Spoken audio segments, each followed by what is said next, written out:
জোনাকি ও হাবিবের বিয়েটা হুট করে হয়ে যায়। জোনাকি গর্ভধারণ করে এবং একটি ঠোঁটকাটা বাচ্চার জন্ম দেয়।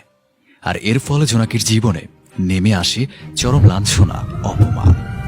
সমাজ, শ্বশুরবাড়ির লোকজন জোনাকি ও ওর মেয়েকে অপয়া, অভিশপ্ত, পাপী বলে আখ্যায়িত করে।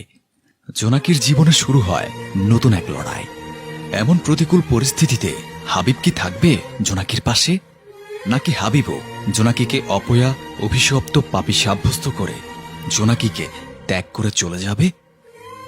তুলি ও রাজীবের বিয়ের কিছুদিন পরেই তুলির ব্রেস্ট ক্যান্সার ধরা পড়ে। তুলি বেঁচে থাকার আশা ছেড়ে দেয়। তুলির শ্বশুর শাশুড়ি চিকিৎসার জন্য কোনো প্রকার টাকা দেবে না এবং রাজীবকে বলে তুলিকে যেন ওর বাবার বাড়িতে রেখে আসে। বিয়ের পর তুলির আলো ঝলমল যে নতুন জীবন শুরু হয়েছিল সেটা শুরুতেই আধারে ঢেকে যেতে থাকে। রাজীব কি তার সদ্য বিবাহিত ব্রেস্ট ক্যান্সার স্ত্রীর পাশে থাকবে, নাকি মা বাবার কথা মতো তুলির কোনো দায়িত্ব না নিয়ে তার বাবার বাড়িতে পাঠিয়ে দেবে? তাহলে কি তুলি ক্যান্সারের কাছে হেরে যাবে? মিতু ও লিটন একে অপরকে ভালোবেসে বিয়ে করে।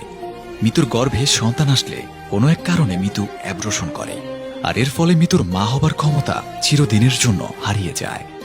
এক সময় মিতু লিটনকে মা হতে না পারার কথা জানানোর সিদ্ধান্ত নেয়। লিটন কি মিতুর এই মা হতে না পারার বিষয়টি মেনে নেবে? লিটন কি সন্তানহীন থেকে মিতুর সাথে বাকি জীবন কাটিয়ে দেবে, নাকি লিটন মিতুকে ডিভোর্স দিয়ে আবার নতুন করে বিয়ে করবে? আমাদের জীবনের এমনই 7টি স্পর্শকাতর বিষয় নিয়ে 2022-এর বইমেলায় প্রকাশিত হয়েছে সাইফুল ইসলামের দ্বিতীয় বই নিঃসঙ্গ ফুল। বইটি অমর একুশে বইমেলায় প্রহেলিকা প্রকাশনার 348 নম্বর স্টলে পাওয়া যাচ্ছে।